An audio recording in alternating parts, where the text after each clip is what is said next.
Cátedra CAEL 2016. La Cátedra CAEL es un espacio académico creado por el Centro de Investigaciones y Altos Estudios Legislativos del Congreso de la República para que funcionarios de la institución y de otras instituciones de los órganos del poder público, así como profesionales y estudiantes de diversas disciplinas, puedan acceder al conocimiento de los temas que trata el órgano legislativo en Colombia. La Cátedra CAEL refleja la apertura del Congreso al entorno nacional, formando y promulgando el saber legislativo.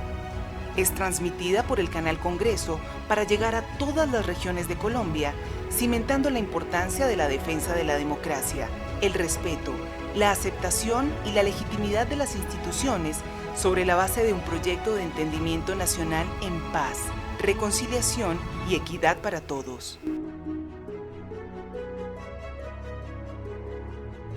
Cátedra CAEL 2016. Damas y caballeros, bienvenidos a la 13ª sesión de la Cátedra CAEL 2016, aquí en el Salón Boyacá del Capitolio Nacional de la República de Colombia. Este espacio ha sido creado para el fomento del conocimiento legislativo en Colombia. En nombre del director del CAEL, el doctor Gregorio El Hash Pacheco, secretario, quien además es el secretario general del Senado, les expresamos un saludo de bienvenida a todos ustedes. En la sesión de hoy saludamos al doctor José Germán Burgos Silva. Él es el conferencista que en el día de hoy nos va a acompañar junto a los funcionarios del Congreso, a todos los participantes de la Cátedra CAEL 2016 y por supuesto a toda la audiencia nacional que nos sigue a través del canal Congreso y de nuestras redes sociales. Hoy, como les decía, nos acompañará el doctor José Germán Burgos Silva, quien con su amplio conocimiento, con su nivel formativo y con su excepcional experiencia en el campo de la investigación científica y la academia jurídica, nos brindará una gran oportunidad para que nuestro selecto público y la teleaudiencia que nos sigue por el canal Congreso puedan lograr una formativa y magistral ponencia en el marco de la Cátedra CAEL. La primera conferencia del día de hoy, a cargo del doctor Germán Burgos Silva, titulada Tesis sobre la estatalidad colombiana y desafíos globales. Bienvenido, doctor, y el doctor Giovanni Niño nos presenta el perfil del docente. Buenas tardes, un saludo para todos. Profesor Germán Burgos, muchas gracias por acompañarnos hoy. El profesor Germán Burgos es abogado de la Universidad Nacional, es especialista en Derecho de Comercio Internacional y es doctor en Derecho de la Universidad de Barcelona, profesor de la Universidad Nacional de Colombia, consultor para temas de reforma del Estado y la Justicia para el Banco Mundial, la Agencia de Cooperación Española, la Agencia Catalana de Comercio y de Programas de Naciones Unidas para el Desarrollo. Entre sus áreas de investigación se encuentran el Derecho y Desarrollo Económico, Organización Mundial del Comercio y Derecho Internacional de los Derechos Humanos, Sociología de la Administración de Justicia y Globalización y Transformaciones del Derecho. Actualmente es coordinador académico del doctorado en Estudios Políticos de la Universidad Nacional. Profesor Germán, muchas gracias por acompañarnos. Tiene usted 45 minutos y después de la ponencia hacemos una ronda de preguntas.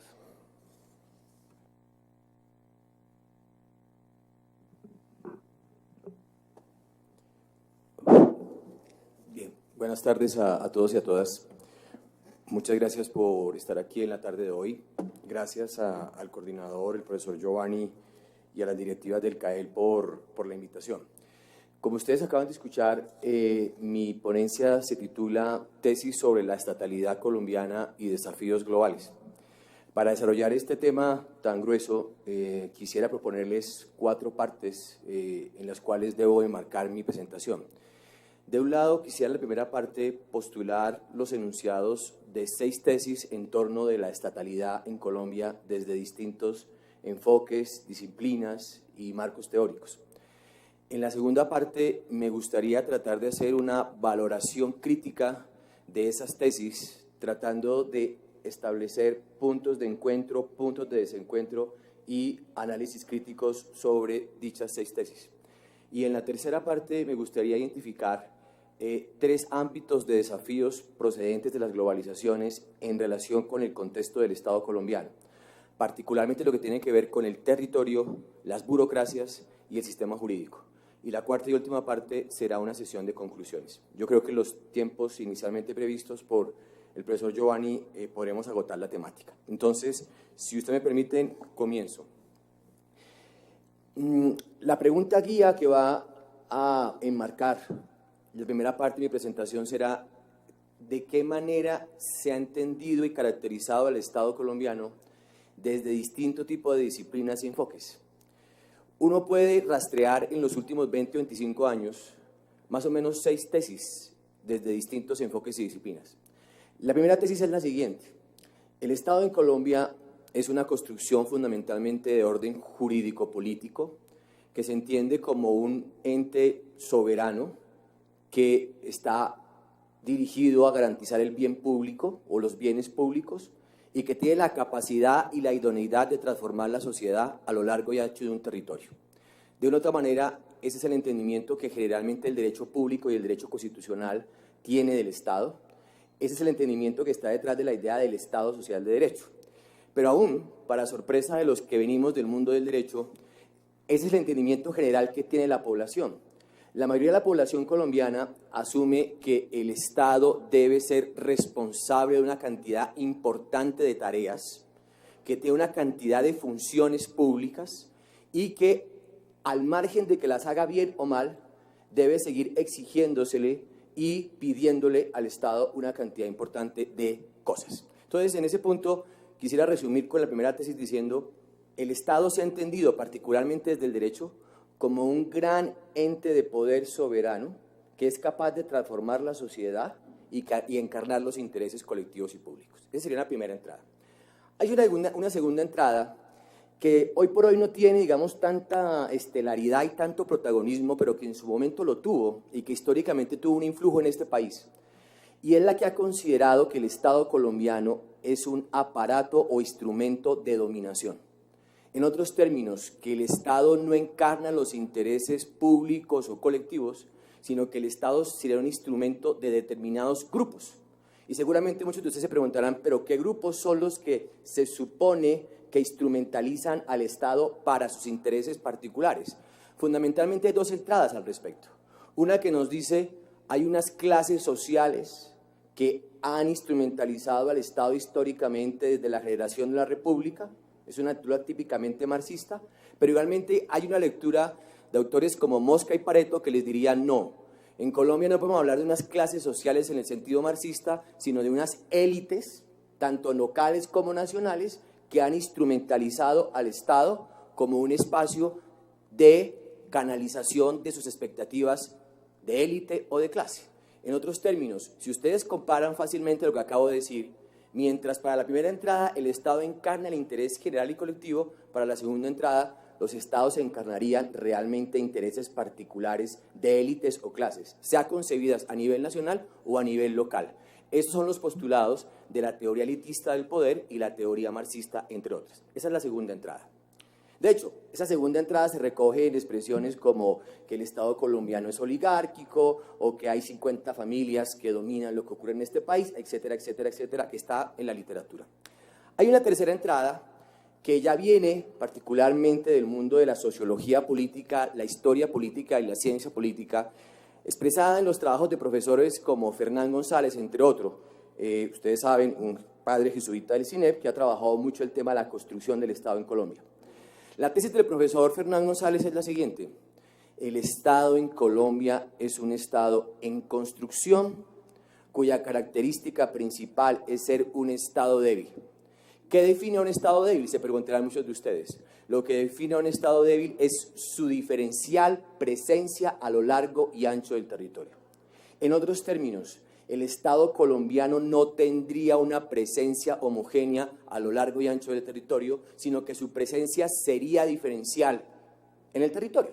Entonces seguramente ustedes se preguntarán, ¿y cómo se ejemplifica eso? ¿Cómo se concretiza eso? Les doy 2 ejemplos solamente a título de enunciación. 1. Si ustedes revisan las estadísticas oficiales que existen sobre entidades territoriales en Colombia, se llevarán la gran sorpresa de que la información oficial que existe solamente existe para más o menos unas 20 o 25 ciudades en este país. Es decir, información que permita avalar políticas públicas, que permita evaluar políticas públicas, oficial, actualizada, en 27, 28 casos. El resto de entidades territoriales no tienen información actualizada. Esa sería una expresión de la presencia diferencial del Estado. No sé si ustedes sabían que la expresión Estado está ligada con la expresión estadística. La estadística da a entender que los estados empezaron a contar la población, empezaron a acceder a información sobre la población, ¿para qué? Para cobrar impuestos y para establecer un servicio militar obligatorio. De hecho, la estadística y la noción de Estado están directamente relacionadas. Nosotros todavía tenemos problemas de estadísticas oficiales en algunos ámbitos del territorio. Segundo ejemplo, el nivel de burocratización. Ustedes pueden encontrar que capitales como Bogotá, que es la capital del Estado-Nación, etcétera, etcétera, o capitales como Medellín, tienen unas burocracias relativamente profesionalizadas, institucionalizadas, corporativas.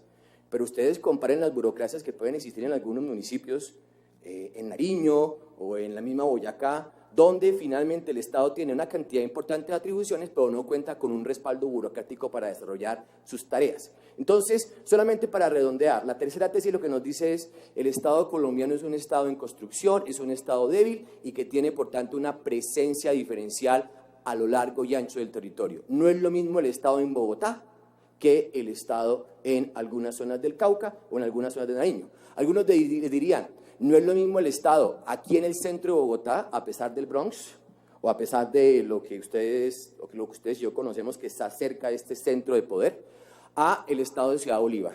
Allí habría otra aproximación y otra presencia del Estado. Pasemos rápidamente a la cuarta de las 6 tesis que les había planteado el primer punto. La cuarta tesis es la que sostiene que el Estado colombiano ha sido cooptado y capturado por determinados grupos de poder de distinto tipo y de distinta índole. Es los que sostienen que el Estado ha sido capturado, es decir, que la estatalidad ha sido tomada de una otra manera por unos actores de poder social. Se preguntarán ustedes qué actores de poder social hay de variado tipo. Para algunos, a nivel local, actores armados de distinta orientación ideológica han capturado el Estado, particularmente en el ámbito de educación y salud, y los gastos en educación y salud han sido finalmente capturados por determinado tipo de grupos armados en algunos casos. Otros consideran que determinados sectores de partidos políticos, organizaciones políticas, han capturado determinadas instancias del Estado. En alguna investigación que yo hice en el pasado, antes de que se intentara introducir la meritocracia en la Fiscalía, se planteaba que ciertos sectores de la Fiscalía General de la Nación eran capturados por una fracción de un partido político determinado, el cual obviamente no voy a traer a colación por ahora. Pero entonces solamente esto para decir que hay una cuarta tesis que les sostendrá que el Estado en Colombia en realidad ha sido cooptado por actores de poder, de tal manera que el Estado ha sido incapaz de imponerse a esos actores de poder, sea a nivel regional o sea a nivel local o en algunos casos a nivel nacional. Sería entonces la cuarta tesis. La quinta tesis es la que nos sostiene que el Estado colombiano está ausente y ha estado ausente de una parte del territorio nacional. Uno de los que sostiene esas tesis en sus últimos textos es el profesor Mauricio García de la Universidad Nacional, quien nos dice dos cosas adicionalmente. Hay una especie de apartheid institucional. ¿Por qué? Porque hay un importante número de personas en Colombia, él llega a estimarlas en más o menos 5 millones de personas que viven al margen del Estado, donde de una u otra manera el Estado está ausente. Un ejemplo de esto, y que a mí me sorprendió verlo en los acuerdos de La Habana, es que en Colombia hay un tema pendiente de cedulación de la población. Hay un importante número de colombianos que no están cedulados. Si bien la cedulación, de acuerdo con la Constitución, creo que artículo 15, si no me equivoco, no es un requisito para tener una personalidad jurídica, sí evidentemente tener una identidad oficial facilita el acceso a los derechos. De hecho, solamente para entrar aquí a este recinto tengo que tener una identidad ofrecida por el Estado-Nación. Pues hay un número importante de colombianos que no tienen una identidad ante el Estado-Nación. A tal punto que el profesor García ha dicho, hay una especie de apartheid institucional, y ese apartheid institucional hace que se justifique lo que él denomina un derecho al Estado. Según él, cerca de 5 millones de colombianos tienen hoy por hoy un derecho a que el Estado llegue a sus territorios y ejerza el poder que la Constitución en su momento le plantea. Pero ¿cuál es la idea de fondo que quiero transmitir a este auditorio? La idea de fondo es, El Estado parece que tiene que analizarse dónde está y dónde no está, bajo el criterio de ausencia del Estado. Y por último, la última tesis, y con eso cierro la primera parte para no irrespetar los tiempos. La última tesis de mi primer bloque es la que en su momento profesores como Hernando Gómez Buendía han planteado, más a título periodístico, pero las ha planteado y creo que es importante en este auditorio sostenerla. Y es la que nos dice que el Estado colombiano es una organización fuertemente privatizada. En otros términos, que el Estado colombiano en su configuración en sí mismo tiene una estructura fuertemente privada. Y ustedes se preguntarán cómo se expresa dicha privatización. Fundamentalmente de dos maneras. Uno, hay varios ámbitos de la función pública que son desempeñados por actores privados. Para no ir más lejos, la Federación de Cafeteros sería una entidad privada que gestiona recursos públicos. Las cajas de compensación serían otro tanto. Las notarías serían otro tanto. Ustedes pueden encontrar en distintos ámbitos que parece que las tareas públicas, no estoy hablando aquí solamente de funciones y servicios públicos, no son solo tarea del Estado, sino que el Estado las ha entregado de vieja data a actores privados. Entonces, Gómez Buendía sostiene, aquí lo que vemos es un Estado que no ha sido capaz de construir una esfera de lo público, sino que se ha concebido entregándole atribuciones al ámbito de lo privado. Una segunda expresión de lo que estoy diciendo sería la progresiva traslación de criterios de funcionamiento privado al Estado. El Estado, para algunos, debe ser como una empresa. ¿Qué quiere decir que se entienda como una empresa? Debe ofrecer resultados, debe ser eficaz, debe ser eficiente, etcétera, etcétera. Trasladar la lógica empresarial al Estado es viable en algunos ámbitos, pero en algunos ámbitos no, porque evidentemente producir bienes públicos o servicios públicos no es lo mismo que gestionar determinadas cosas propias de la industria o los servicios financieros. Hagan ustedes la siguiente comparación. Un banco presta servicios financieros, tiene una especialización que tiene, digamos, distinto tipo de presentaciones, pero ustedes comparen al Estado. El Estado tiene múltiples servicios, múltiples funciones. Trasladar esos criterios privados a un ente que tiene múltiples servicios y múltiples funciones es hipercomplicado. Y adicionalmente, cuando el Estado es una organización por definición monopólica, el Estado moderno es una suma de monopolios. En el ámbito privado hay competencia, en el ámbito público, para bien o para mal, no lo hay. Por tanto, entonces, cierro mi primera parte concluyendo. Hay 6 tesis que uno puede encontrar en la literatura sobre cómo caracterizar al Estado colombiano. Una, desde el punto de vista jurídico, es un Estado social de derecho que se entiende como un ente soberano capaz de controlar el territorio e y hacerse obedecer respecto a la población en todo el territorio. Hay una segunda entrada que les diría, el Estado es un instrumento de dominación. Hay otra tercera entrada que les diría, el Estado es algo en construcción cuya presencia es diferenciada en el territorio. Hay una cuarta que nos diría, el Estado es un Estado de una u otra manera cooptado o capturado por determinados grupos, y habría una entrada adicional que nos diría que el Estado está ausente, y finalmente una entrada que nos diría que el Estado es privatizado. Con esta forma terminaría un poco la primera parte y pasé a la segunda parte. Les recuerdo, la segunda parte, ¿de qué pretende hablar? Cómo valorar críticamente lo anterior, cómo poner a trepidar, comillas, en sentido figurado, esto que planteé anteriormente. Entonces, ¿qué es lo que voy a hacer a continuación?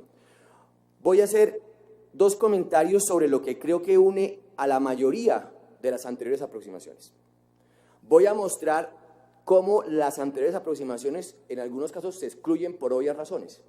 Y finalmente voy a plantear lo que considero que es una crítica transversal a todas las aproximaciones. Antes, es posible que algunos y algunas de ustedes estén preguntando, pero usted, ¿cuál cree que de las 6 tesis es la más correcta, es la más cierta, es la más adecuada? Pues yo creo 2 cosas frente a ello. Uno, todas las tesis son correctas porque tienen puntos de partida coherentes desde distintas entradas disciplinares y teóricas.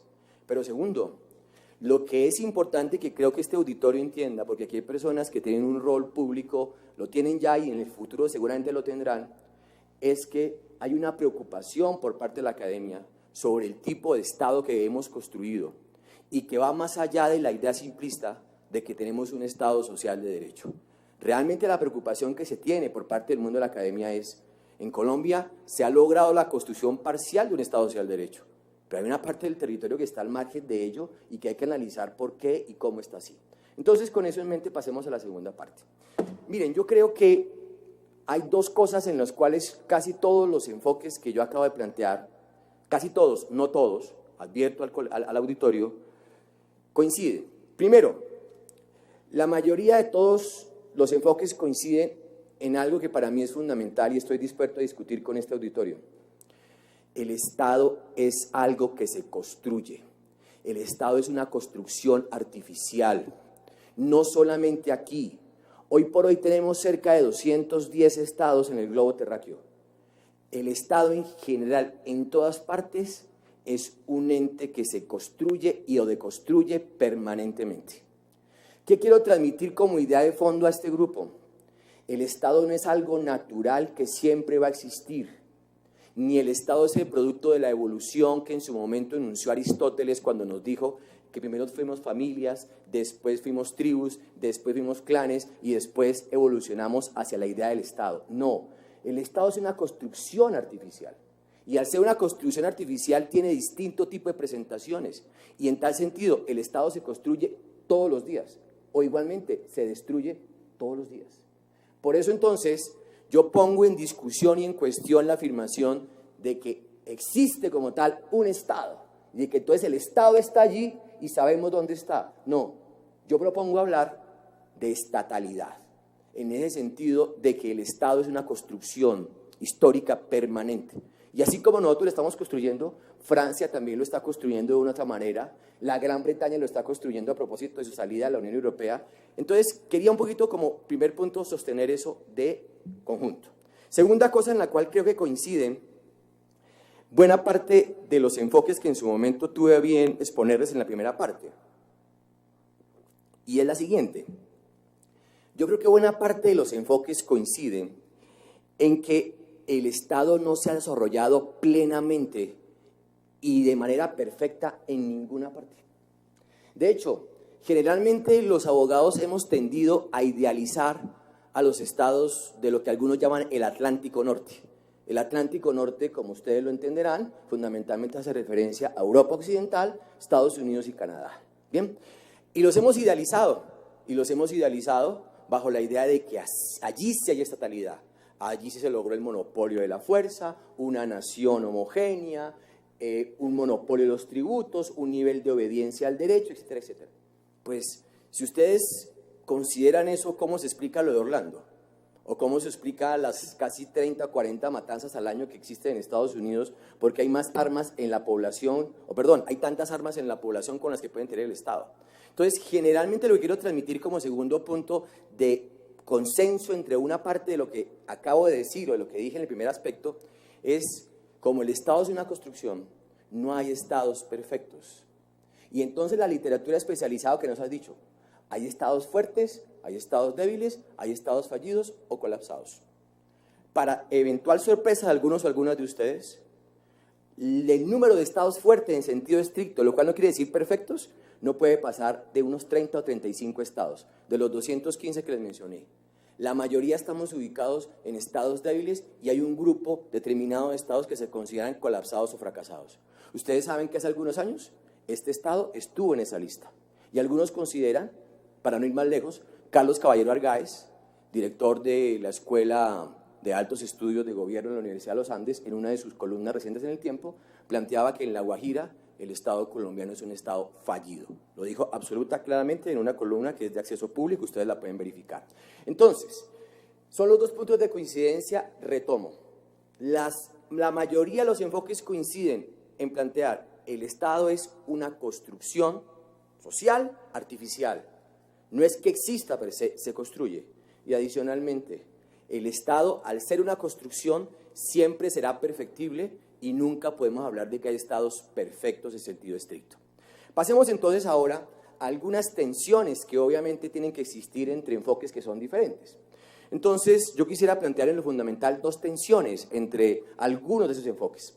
Primera tensión, que me parece que es relevante, sobre todo en este auditorio, es la tensión entre un Estado social de derecho concebido bajo los patrones del modelo alemán de Estado, bajo los patrones del modelo español de Estado, en relación y en contraste con lo que podríamos considerar un Estado que no controla todo el territorio, que tiene disputas respecto del control territorial con otros actores de poder, etcétera, etcétera.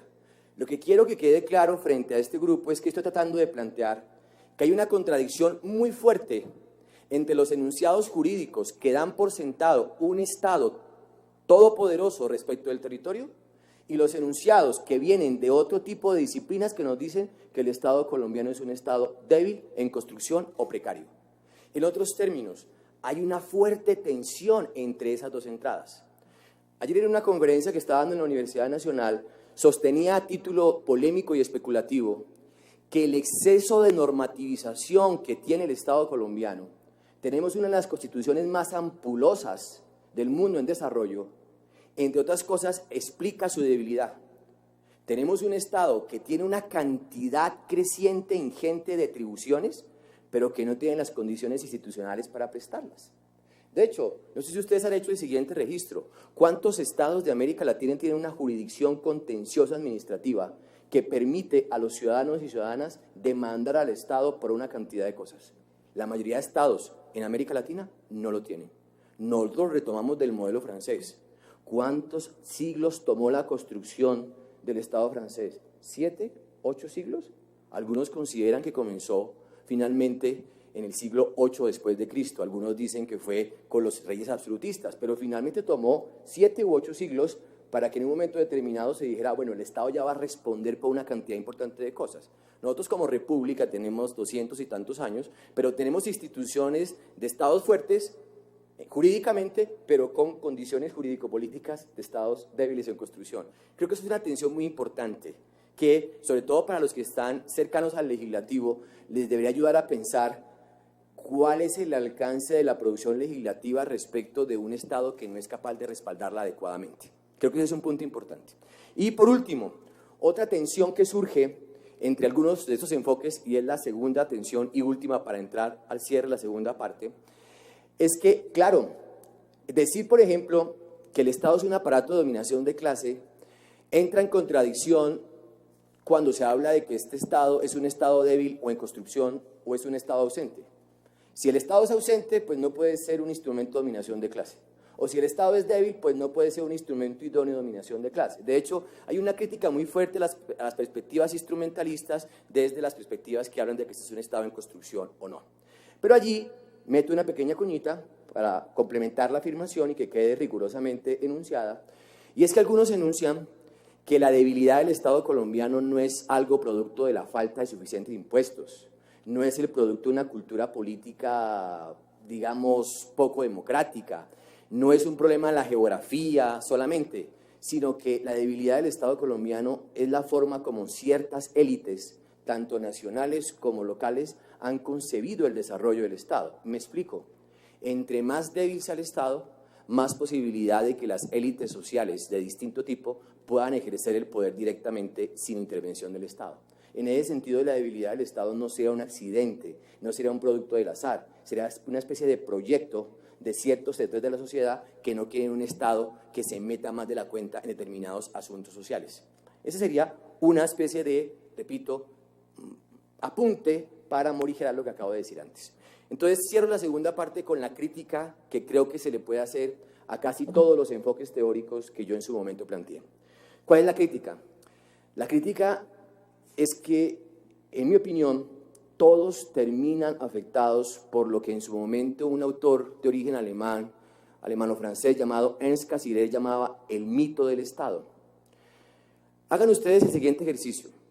El Estado está ausente, el Estado es débil, el Estado está colapsado, el Estado está cooptado, el Estado es responsable. Todos coinciden ¿en qué? En que hay un sitio donde está el Estado. Y entonces el Estado hay que llevarlo a donde no está. Hay que quitarle a los que lo cooptaron. Hay que ponerle más atribuciones.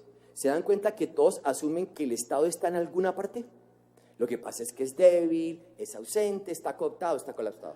Y entonces, ¿cuál es la crítica? Se preguntarán ustedes. La crítica es concebir al Estado como una materialidad que existe en alguna parte, pero que en realidad, en el fondo, es un producto de unas creencias. Entonces, permítame sostener lo que voy a plantear en 2 minutos. ¿Alguno de ustedes ha visto al Estado? ¿Ha hablado con él? ¿Ha tenido la posibilidad de interactuar con él? De hecho, mi acercamiento al Estado, ¿cómo ha sido? A través de funcionarios públicos. Muchos de ustedes pensarán que el Estado son instituciones. Las instituciones también son entes abstractos. Yo no hablo con las instituciones. Yo aquí estoy en el Salón Boyacá del Congreso de la República, pero aquí estoy hablándole a, no sé, 60 o 70 personas. El Estado, generalmente asumimos que es ¿qué? Que es una organización impersonal que tiene una voluntad homogénea y que actúa de una manera coordinada. De hecho, la Constitución misma lo enuncia. Pero ¿qué son la mayoría de los estados, estimados y estimadas? La mayoría de los estados, en realidad, son múltiples organizaciones que en algunos casos están en tensión entre ellas, que tienen distintas racionalidades y que están enmarcadas por quién las lidera. Entonces, ¿qué es lo que quiero transmitir con este punto? Todas las afirmaciones que yo en su momento planteé en la parte 1 asumen que existe una materialidad del Estado que, de una otra manera, sabemos dónde está el Estado y lo que tenemos que hacer es desenvolverlo de otra manera. ¿Qué es lo que yo voy a plantear aquí? El Estado en buena parte tiene una existencia inmaterial. Nosotros no vemos ni hablamos con el Estado, pero aún así asumimos que existe. Por tanto, ¿qué? El Estado en el fondo es el producto de una creencia irracional basada en la fe. Para ponerlo en términos de Kantorowicz y de García Linera y de Hobbes, el Estado sería el reemplazo de Dios respecto de los asuntos que tienen que ver con nuestra vida colectiva permanente. Si ustedes se dan cuenta, el Estado que nos brinda seguridad jurídica, seguridad física, seguridad social, seguridad alimentaria, seguridad ambiental, todos los temores frente al futuro, en parte son resueltos a través de la acción del Estado. Como bien planteaba Hobbes en el Leviatán, el Estado es un Dios mortal, soberano, que de una u otra manera tiene que cumplir las atribuciones que el Dios inmortal no puede cumplir respecto de nosotros. Entonces, así como el Estado tiene una existencia inmaterial basada en una creencia, tiene una existencia material. Pero ¿qué es lo que quiero transmitir a este auditorio? Generalmente todos los estudios asumen que el Estado es un ente un ente material homogéneo que tiene una estructura coherente y que sabe para dónde va. Eso generalmente los trabajos de Gupta en la India lo han desvirtuado. La antropología del Estado define al Estado como lo siguiente: el Estado es una estructura caótica y contradictoria que tiene distinto tipo de aproximaciones al interior de la sociedad. Lo que la gente cree que es el Estado depende de su experiencia con el Estado, no necesariamente lo que pensamos los abogados. Aún inclusive al interior del Estado colombiano hay distintas nociones sobre lo que se cree que es el Estado social de derecho. Si ustedes le preguntan a la Corte Constitucional, tiene una definición. Si le preguntan a la Corte Suprema, tiene una definición. Si le preguntan a sectores de la Defensoría del Pueblo, tienen definiciones adyacentes, pero tienen a su vez tensiones, lo cual evidentemente muestra eso. Por tanto, entonces, cierro la segunda parte y me enfilo a la última sesión, a la última parte que quería trabajar. No sé cómo voy de tiempo, creo que estoy en 30 minutos. Vale. Entonces, redondeo la segunda parte para efectos de concluir rigurosamente. Creo que los enfoques planteados en la parte 1 coinciden en asumir que el Estado es una construcción perfectible y nunca al 100%. 2. Creo que evidentemente hay tensiones entre esos enfoques, ¿no? Sostener que tenemos un Estado social de derecho, pero a su vez sostener que tenemos un Estado en construcción o cooptado, evidentemente son dos entradas excluyentes de fondo. Y 3, todos los enfoques coinciden en asumir que el Estado está en algún lugar.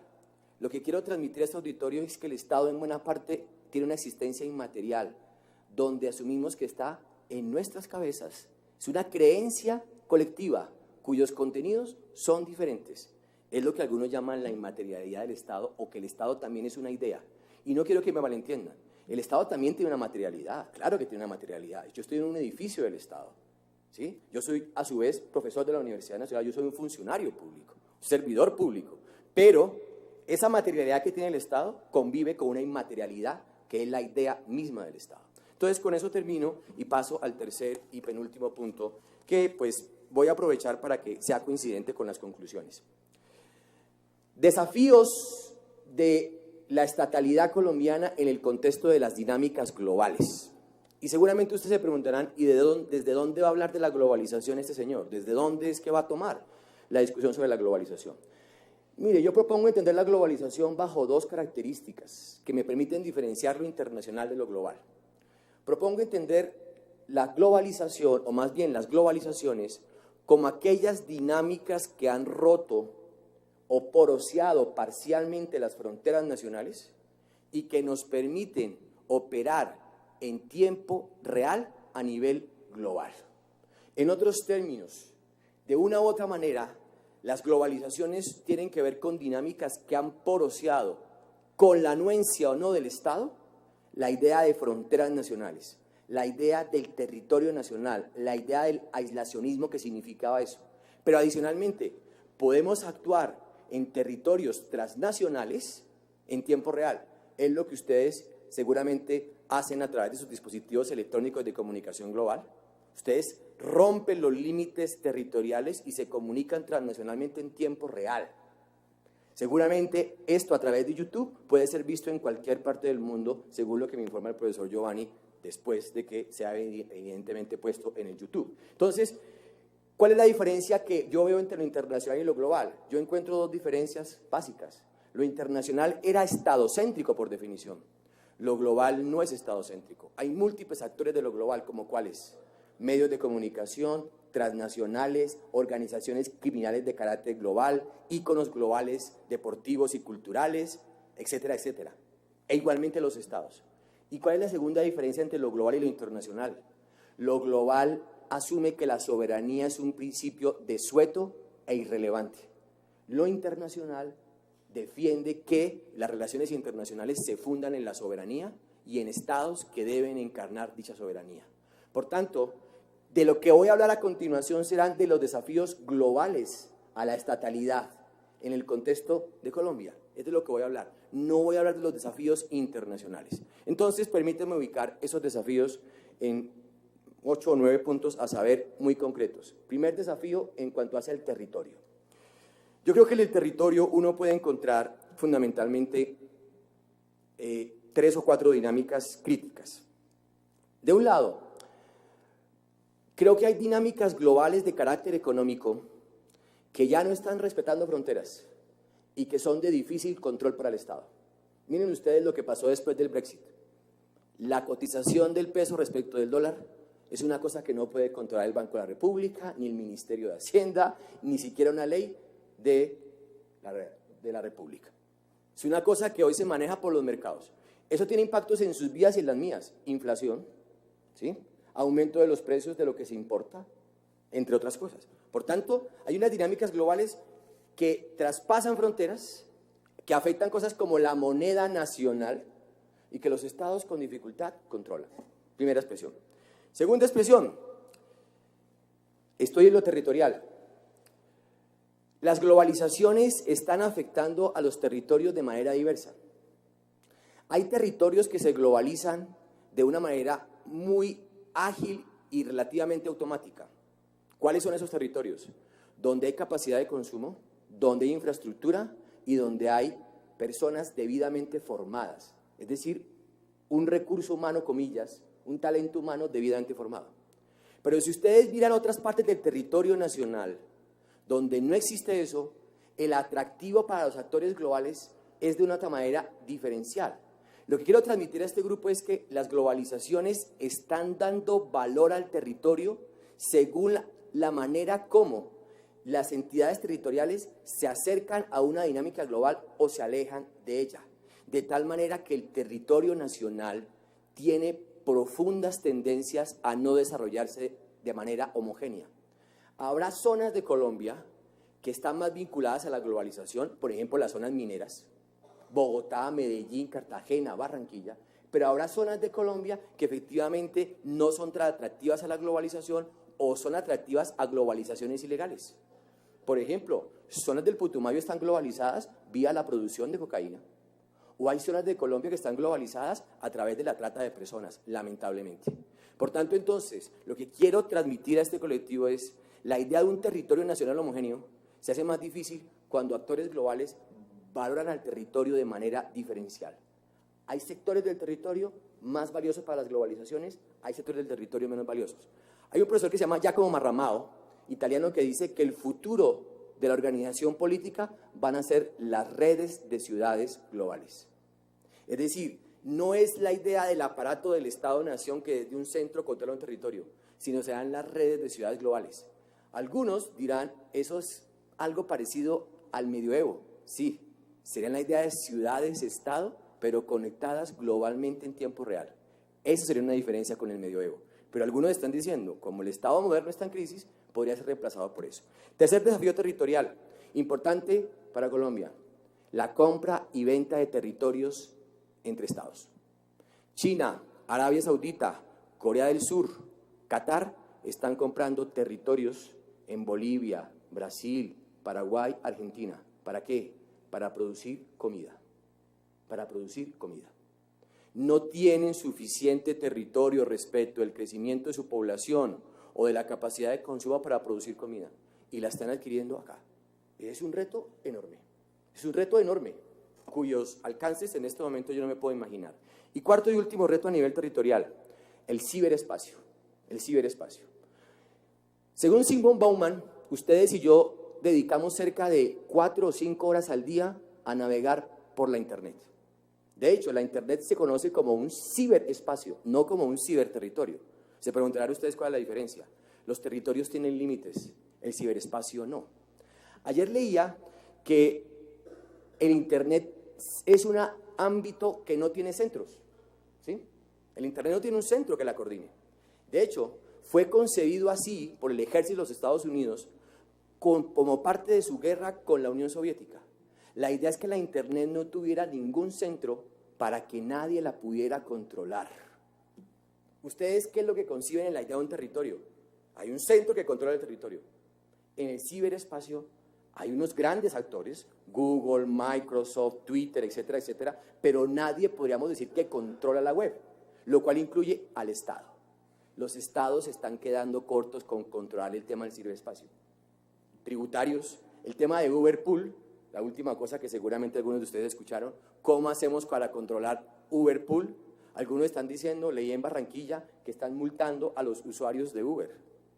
¿Es constitucional multar a los usuarios de Uber que utilizan una aplicación que bajan para hacer economía colaborativa? ¿Es constitucional eso? ¿Eso es proporcional? Tengo mis serias dudas. Algunos están diciendo el Estado colombiano debería prohibir que se pueda bajar la aplicación Uber. Claro, eso es hacia el futuro, pero los que ya tienen Uber, es como Cuba. En Cuba está prohibido el acceso al WhatsApp, pero los que tienen WhatsApp, que vienen del extranjero, pues pueden acceder al WhatsApp, porque el Estado cubano no puede controlar finalmente lo que llega en información vía WhatsApp. Entonces, para decirles que el ciberespacio está planteando un ámbito de relaciones interpersonales que son virtuales, que ocupan casi una cuarta parte de nuestros días y que finalmente los estados no pueden controlar. Pasemos rápidamente al tema de las burocracias. 2 ideas. El tema de las burocracias tiene en relación con las globalizaciones 2 dinámicas, en mi opinión, complicadas. El Estado colombiano tiene más o menos 1.150.000, 200.000 funcionarios públicos, de los cuales cerca de 500.000 integran la fuerza pública, 300.000 son maestros y el resto están divididos entre entes territoriales y el Poder Ejecutivo de carácter nacional. Las globalizaciones están impactando en las burocracias de 2 maneras. Hay actores globales que están presionando la generación de burocracias porque les interesan para determinadas dinámicas de la globalización que existan burocracias meritocráticas. Yo tuve la oportunidad en su momento, cuando hice algunas consultorías cercanas al Banco Mundial, de entender que al banco le interesa que el Banco Central, al Banco Mundial le interesa que el Banco Central tenga una burocracia meritocrática, técnica, idónea. Que el Ministerio de Hacienda también la tenga. Que lo equivalente a planeación nacional también la tenga. ¿Por qué? Porque en sus manos está garantizar la posibilidad de pagar los empréstitos que en su momento la banca multilateral nos da. En ese sentido, entonces, ¿qué es lo que ustedes ven? Que hay actores transnacionales creados por los mismos estados que Están presionando que determinado sector del Estado se burocratice de un alto nivel. Eso es parte de que ingresemos a la OCDE, ¿no? La OCDE lo que está planteando es, necesitamos que la DIAN se burocratice aún más de lo que se ha burocratizado. Por favor, estoy utilizando la expresión burocrático no en el sentido peyorativo. Estoy hablando de meritocracia en el sentido weberiano clásico, ¿no? Una estructura jerárquica de funcionarios basados en el principio de la legalidad y que son integrados al Estado a través del mérito. No estoy hablando de burocracia en el sentido coloquial de la expresión. Entonces, redondeo para no perder el hilo de mi presentación.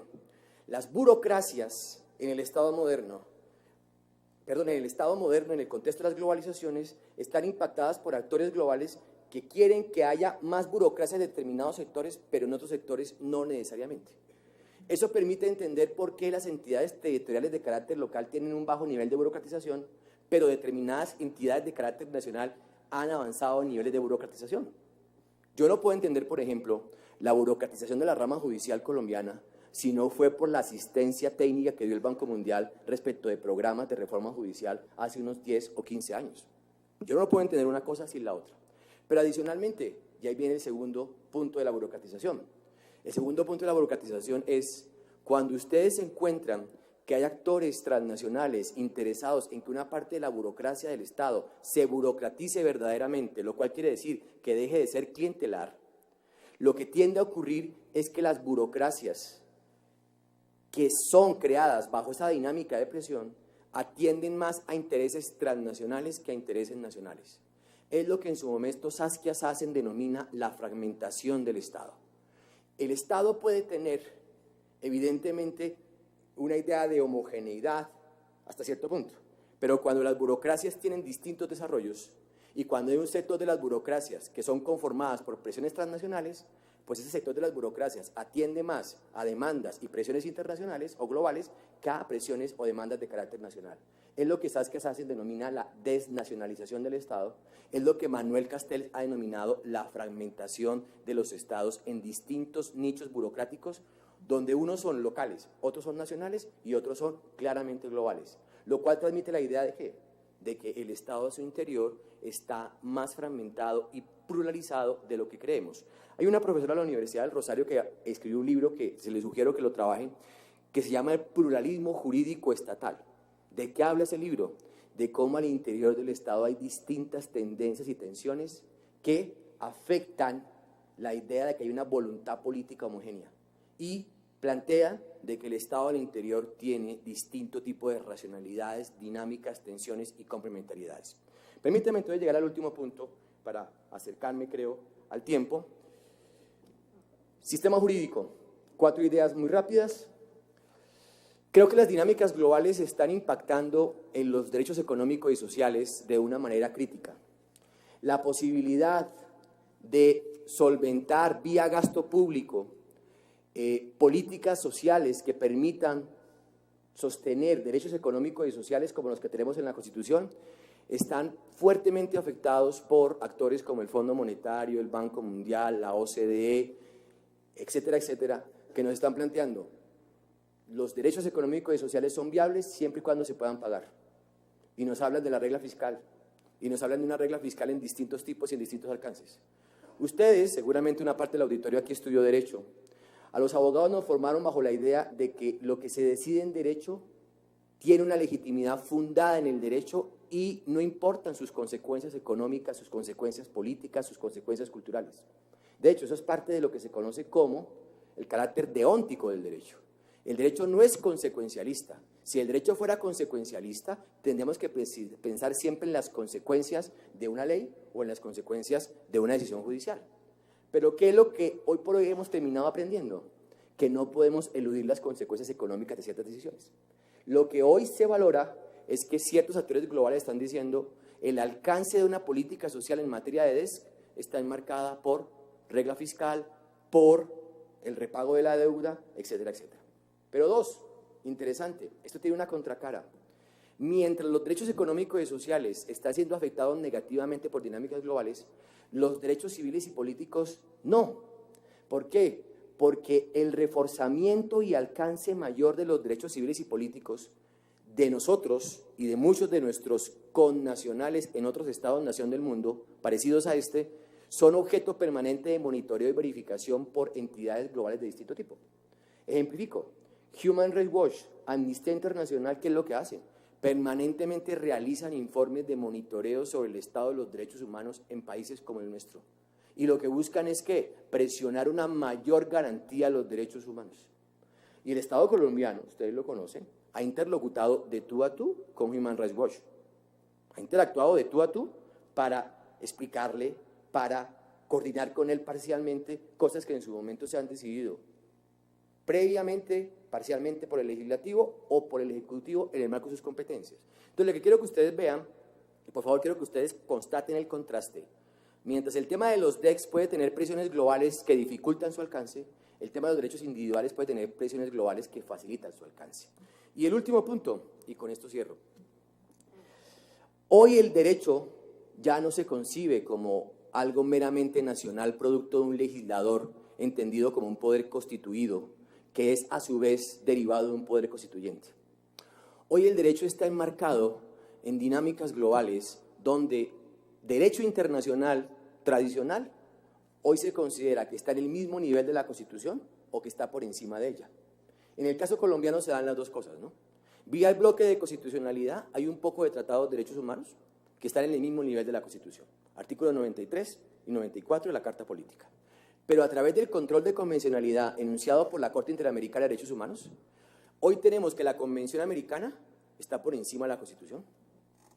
Podrán sacarse el ordenamiento jurídico normas que contrarían la Convención Americana siempre y cuando haya un caso concreto que lo amerite, lo cual coloca a la Convención Americana por encima de la Constitución. Pero la última referencia, los tratados que no forman parte del bloque de constitucionalidad, los tratados de libre comercio, los tratados de libre inversión, entre otros, esos tratados, si bien no son de nivel constitucional, en la práctica sí lo son. ¿Por qué? Porque la posibilidad de reformar un tratado de ese tipo, de cambiarlo, pasa por la existencia del común acuerdo con la contraparte. Yo no puedo eludir mis compromisos de un tratado internacional que para el Estado colombiano es una ley ordinaria, simple y llanamente desconociéndolos. Ustedes saben que desconocer un tratado por acción o omisión genera responsabilidad internacional de los Estados, lo cual entonces transmite que aún los tratados que no forman parte del bloque de constitucionalidad tienen un nivel de blindaje que dificulta mucho su transformación. Yo en mis clases ante mis estudiantes sostengo de manera polémica que es más fácil cambiar la Constitución, en el caso colombiano la hemos transformado en 40 ocasiones, que cambiar un tratado internacional. Eso es lo que le está ocurriendo a la Gran Bretaña. La Gran Bretaña, por una decisión política soberana, se sale de la Unión Europea. Pero algunos ya dicen, tomará entre 2 y 5 años salirse, porque resulta que hay tratados internacionales que marcan, más de 50 tratados internacionales, que establecen periodos para salirse de los mismos. O sea, no es algo de efecto inmediato. Esto está pasando con todos los estados. Los estados están enredados en tratados internacionales que, según el profesor Yaya Zurilla, constituyen lo que se conoce como un constitucionalismo global. Estimados y estimadas, creo que me he pasado de tiempo, discúlpenme, pero en lo fundamental quería compartir con ustedes esto. Como ustedes pueden ver, básicamente son tanto múltiples lecturas, afirmaciones, preguntas, seguramente algunas cosas que son también vacíos, y en ese sentido era parte de lo que quería compartir con ustedes. Agradezco mucho su atención y su paciencia, y pues sea más que bienvenida sus preguntas y comentarios. Muy amables.